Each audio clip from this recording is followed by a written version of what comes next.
तो चलिए एक बार फिर से हम आपको ईडी के एक्शन के बारे में जानकारी देते हैं। ईडी का मूवमेंट फिर से एक बार बढ़ा है। मनी लॉन्ड्रिंग और मनरेगा घोटाले से संबंधित मामले में आईएएस अधिकारी पूजा सिंघल की मुश्किलें बढ़ रही हैं।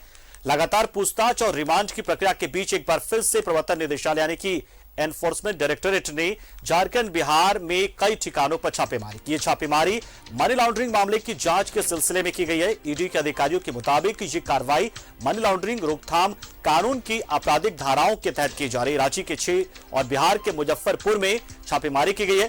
इसके पहले ईडी ने साहिबगंज के डीएमओ से पूछताछ की थी। आईएएस अधिकारी पूजा सिंघल से भी पूछताछ लगातार जारी। सोमवार को साहिबगंज के डीएमओ विभूति कुमार और रांची डीएमओ संजीव कुमार ईडी दफ्तर पहुंचे थे। यहां उनसे सवाल जवाब किया गया है और माना यह जा रहा है कि उनके जरिए मिले इनपुट के आधार पर ही फिर से छापेमारी की कार्रवाई की जा रही है। बता दें आपको कि सिंघल के ससुराल पक्ष के लोग मुजफ्फरपुर में रहते हैं, इसलिए मुजफ्फरपुर में भी ईडी ने दस्तक दी, ईडी ने दबिश दी।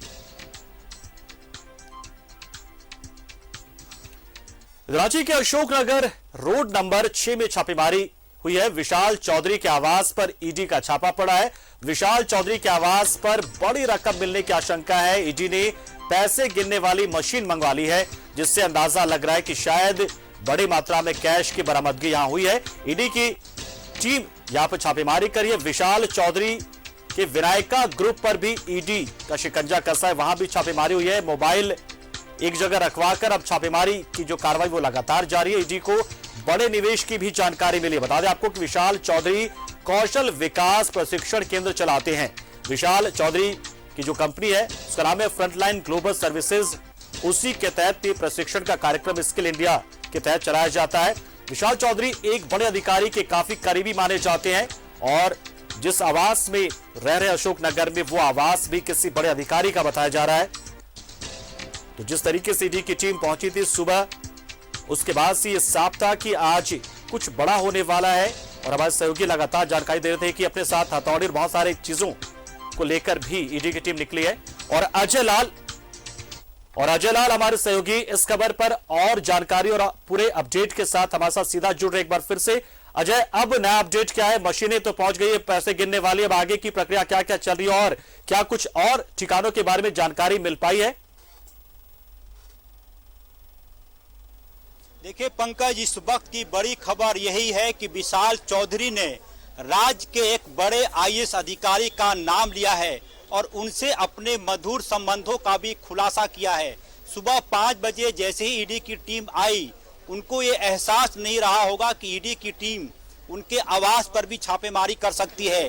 तमाम चीजों का सोर्स पूछा गया और पूछते पूछते विशाल चौधरी ने यहां तक कह दिया कि राज्य के एक आईएएस अधिकारी के साथ उनके मधुर संबंध हैं और जब वो आईएएस अधिकारी बिजली वितरण के सीएमडी हुआ करते थे, बिजली वितरण के एमडी हुआ करते थे, उस वक्त बिजली विभाग के कई इंजीनियरों को लाभान्वित किया गया।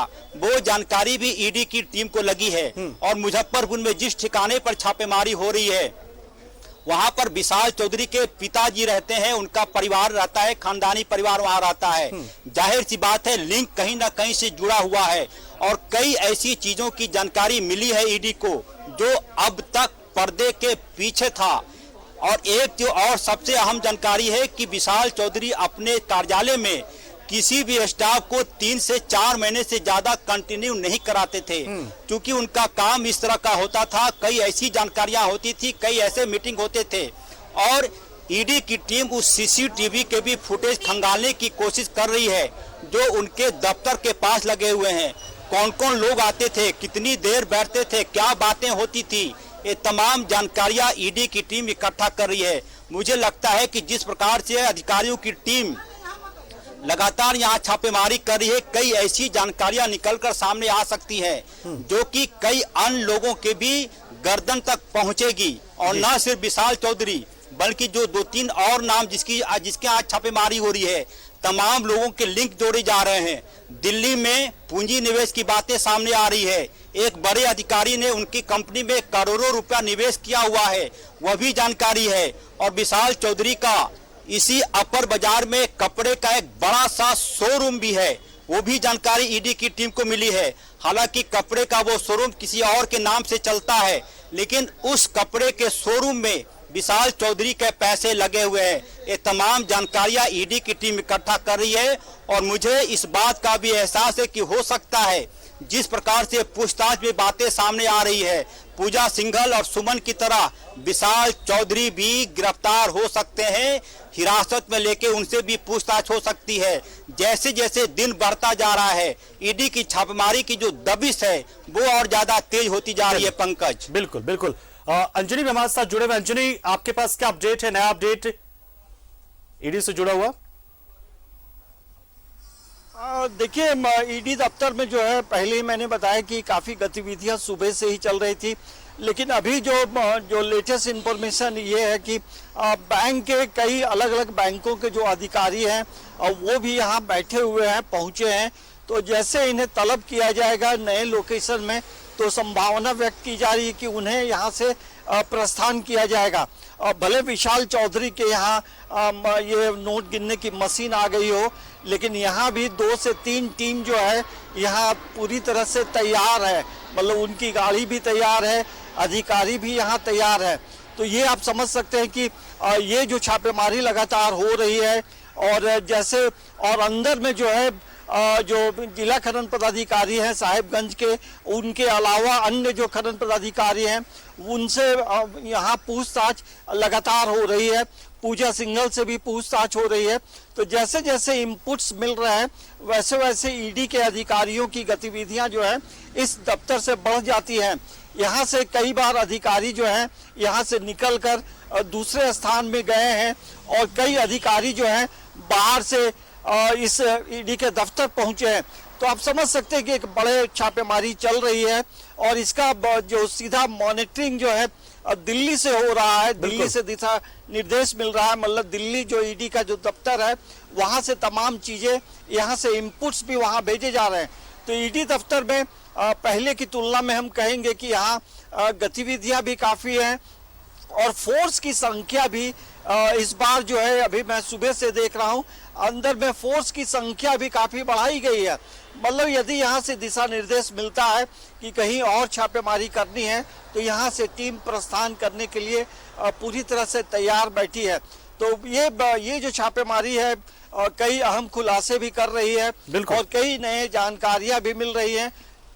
पंकज, बिल्कुल। तो अंजनी, जिस तरीके से अंजनी बता रहे हैं अजयलाल कि बैंक अधिकारी अभी भी बैठे हुए ईडी दफ्तर है, मतलब ये है, और मशीनें भी आ ही रही है, इसका मतलब है कि आज फिर छापेमारी में बड़े पैसे के मिलने की संभावना, और शायद इसलिए बैंक अधिकारियों को बिठाकर रखा गया है।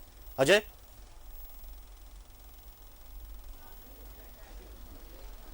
बिल्कुल पंकज, देखिए ईडी की टीम जब कभी भी कहीं छापेमारी करती है उसके पास इनपुट इतना बड़ा होता है कि कई आधार पर कई तथ्यों को मुंह से मुंह मिलाकर, लिंक से लिंक जोड़कर उसके बाद छापेमारी की कार्रवाई होती है। देखिए, विशाल चौधरी का घर मुजफ्फरपुर में है, ये शायद ही झारखंड का कोई लोग जानता होगा, लेकिन न्यूज 11 सुबह से ही कहता रहा कि मुजफ्फरपुर में जो आज छापेमारी हो रही है वो पूजा सिंघल के ससुराल में नहीं बल्कि विशाल चौधरी के पैतृक आवास पे हो रही है। और मुजफ्फरपुर में जो जानकारी मिली है, करीब 4 मंजिला ऐसी मकान है जहां पर सुख सुविधा की तमाम चीजें मौजूद हैं। जाहिर सी बात है। बिल्कुल अजय, तो वक्त की थोड़ी कमी है, रोकना चाहेंगे आप लोगों को, लेकिन शुक्रिया, नजर आप लोग बनाए रहे हैं। अजय, आपका भी शुक्रिया। अजयलाल, आपका भी।